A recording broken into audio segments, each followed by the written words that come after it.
bit because it's easier to manage them after you get them recorded. Yeah. But this has been a good camera, which is about a tenth of the size of my original one. Yeah. But can you tell us a little bit about your education and preparation for running this business and the details of how you maintain a course? Formal education, went to the University of Massachusetts Amherst, associate's degree of science, specializing in turfgrass management actually is what it says, which would be the type of thing you'd get if you were to work on a golf course. If you wanted to be, say, a groundskeeper at like Fenway or Gillette Stadium, something like that. That's the type of professions that would come out of something like that, sports fields, turf. Was that worthwhile? Yeah, it's kind of all the science behind the why. You still learn the bulk of it actually doing it, with anything. But if you were to pick up and move from the area to try to get a career somewhere else, then they look for that. Did you make some contacts there that you've relied upon over the years, or? Yeah, I would say a little bit there, not as much, just because the distance, Yeah, so to speak. sure. There's a far away, but I mean, you could do some stuff, but you would, once you get back to your area, then you lean on the local vendors, those types of things. So then you went ahead and got some business training? Yeah, and then just did some university courses local, not to get a degree per se, just accounting, business management, those types of things, just the real world practical things that needed to fill in some holes, so to speak. And then always taking a few online classes here and there, just personal enrichment type things. Sure. That help out. But the bulk of it, outside anyways, is learned doing Hands-on. it. Yeah, it's so much. It's such a dynamic type.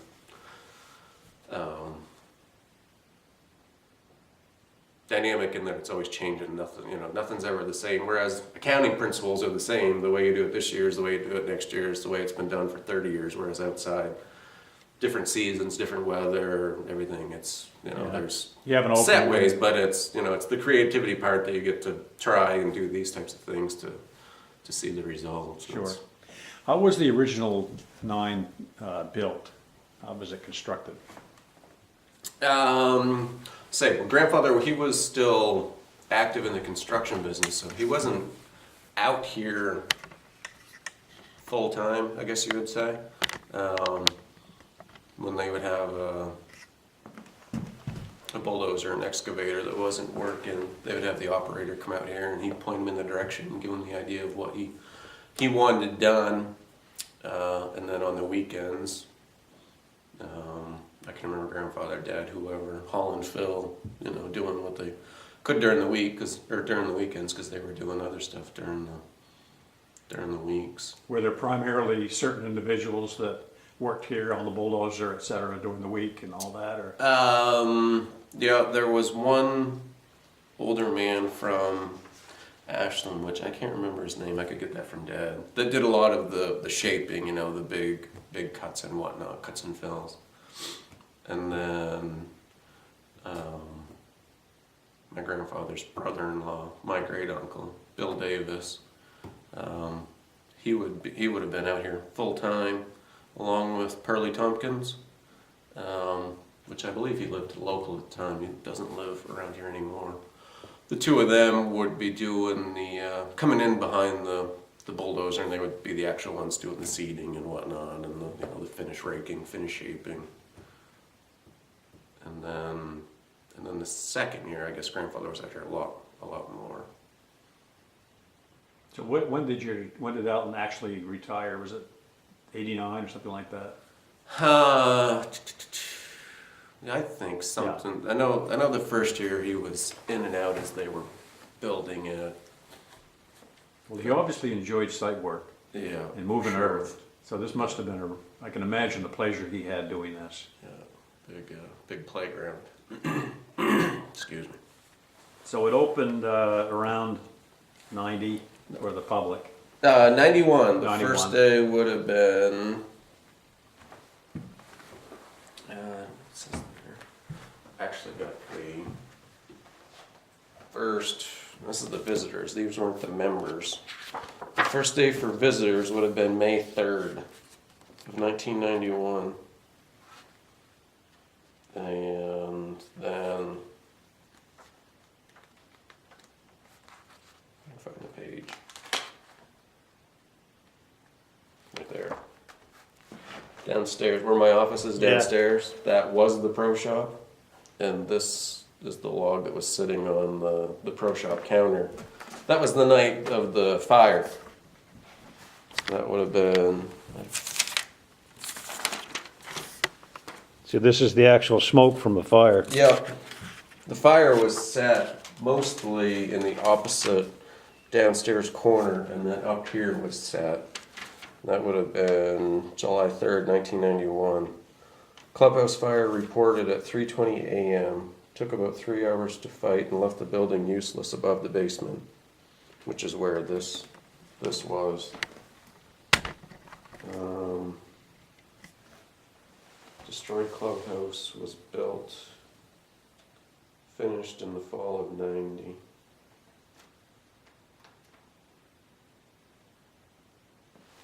So the fire was set, and then you folks cleaned up and rebuilt? Yeah, I can remember the day after it happened, we started lugging stuff out of the basement, what was left.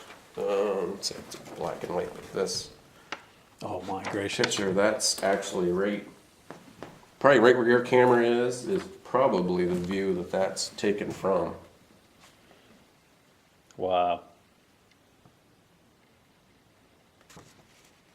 That's July 3rd. Yeah. Something else. Let's see if there's any other. So the clubhouse was reconstructed in a matter of, Yeah, once, like I say, they started taking some of the stuff out of the bottom, the basement, and then it was just a matter of as soon as the insurance company came, did their assessment, and gave the go-ahead. They had the equipment, the backhoe, and the trucks to haul off the debris were basically sitting, waiting, running for the insurance adjuster, assessor to finish, give the go-ahead, and then grandfather, being the way he was, started swinging away and tearing the old one down. And somewhere there's some pictures somewhere of him down in the basement, because they kept the foundation. So the fire department brought out the big tanker and they tried to spray it down and everything to get it clean. There's pictures somewhere of grandfather, scrubbing the soot off the foundation I'll find that for you. to get it prepped. Well, I've got it in my stuff somewhere. Yeah, okay. Um, So when did they reopen the clubhouse? That year? Yep, I'll say actually right what they did was just across the driveway. They set a little camper. This would be just across right there, and that was the pro shop that they used while the construction on the new one began. So they ran the course while the new one was being constructed? Yeah, people were still out and golfing and going. Neat.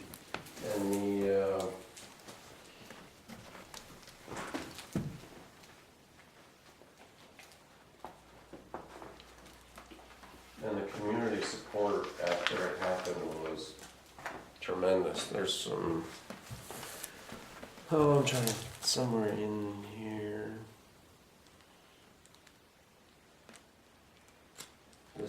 That's the original clubhouse. It was the original one. Had the solarium down this side, and that was actually a deck outside there. That's what that wall is Okay. there. This is the second one being rebuilt.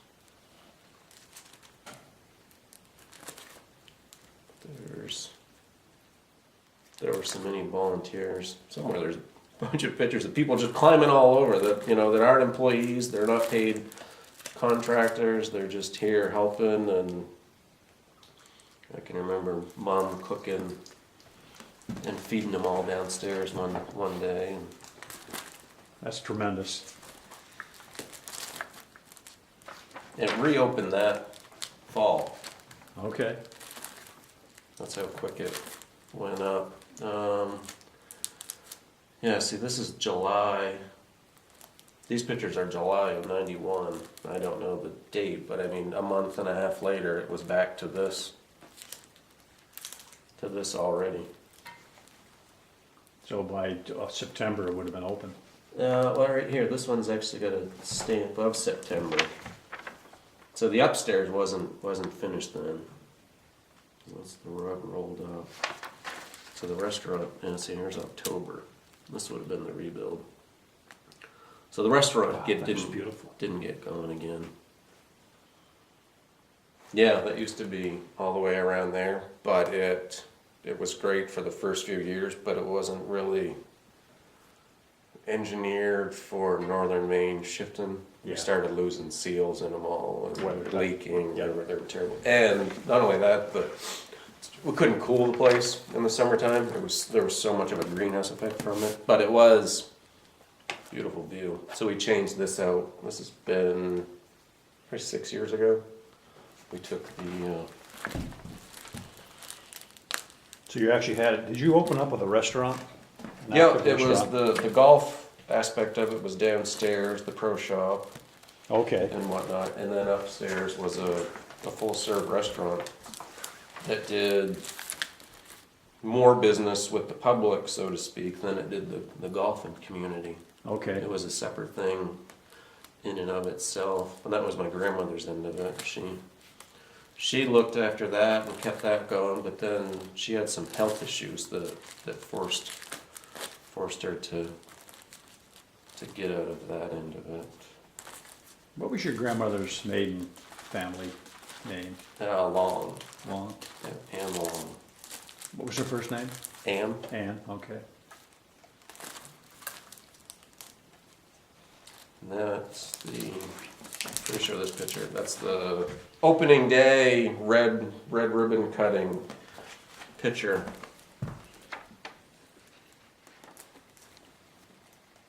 You'd be surprised how well these come out. Yeah. And they can be scanned. So there's the opening shot, opening day. Okay. Compared to, looking down across there now, completely. Of course, all those Norway spruces have grown it now. You can't even see through those now to see the field on the other side. Houses and houses.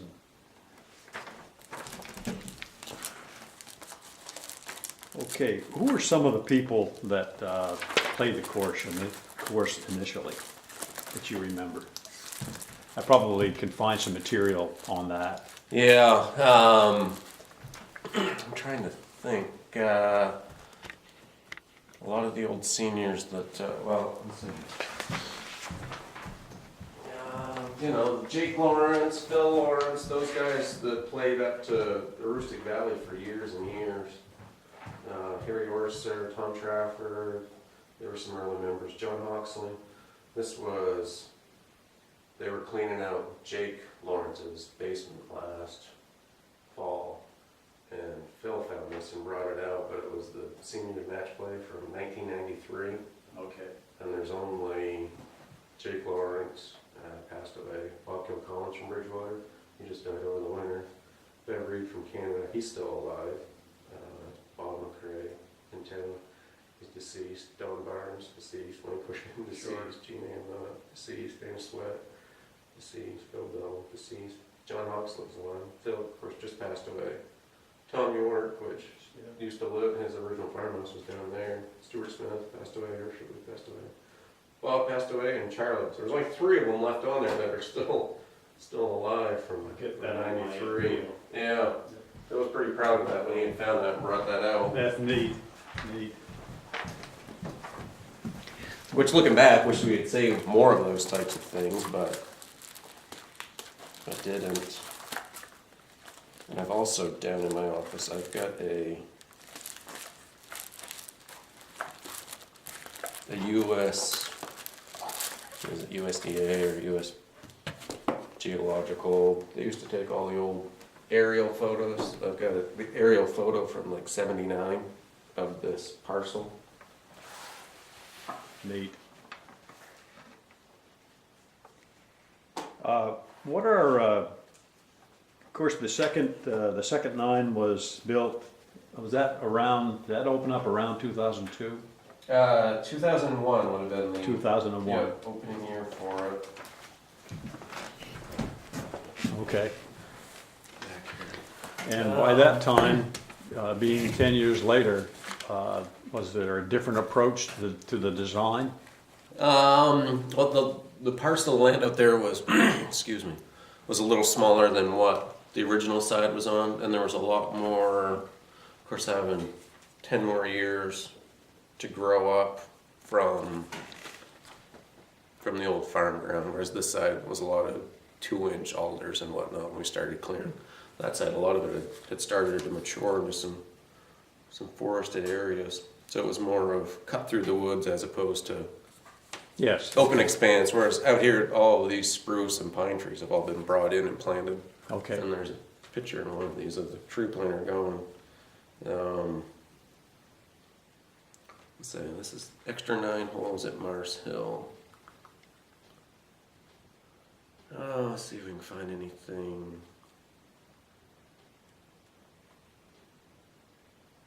McQuaid 66. So he was 66 when we started. That's had the land, so I decided I wanted to go 18 holes. I think golfers would just as soon go 18 holes instead of 9. So we'll open up the course more when we have twilight leagues going on or special tournaments.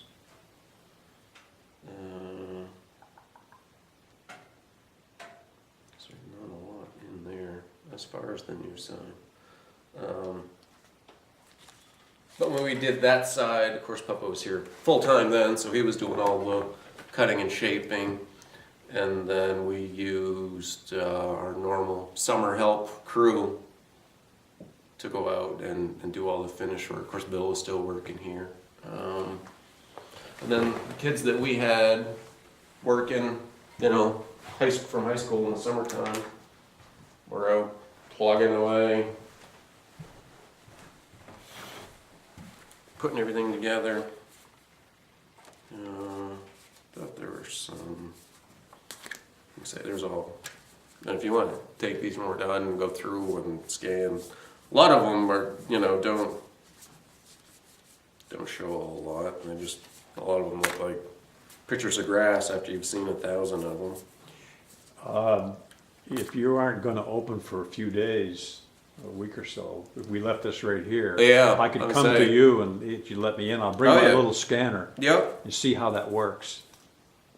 No, say, and I can sort some out, you know, old 9, new 9 being constructed, and Okay. because John Hawksley, he took most all of these pictures. He'd go around and, yeah, see, there's a picture there of rebuilding it. It's just a bunch of townspeople helping out, swinging hammers and going. About 8 or 10 people right there. Yep. And I don't know who all's in the picture, but they're all volunteering. Most everyone in those pictures. Okay, I wanted to ask you about any uniqueness that stands out in your mind about any of the holes that make it an unusual, interesting course to play. Let's catch it first. I can hear Kevin coming. If you need to talk to him, go for it. Yeah, my plan was to have all this stuff sorted out when you got here, so that you could like I say, after you look at enough of these pictures, it looks just, you can only look at so many pictures.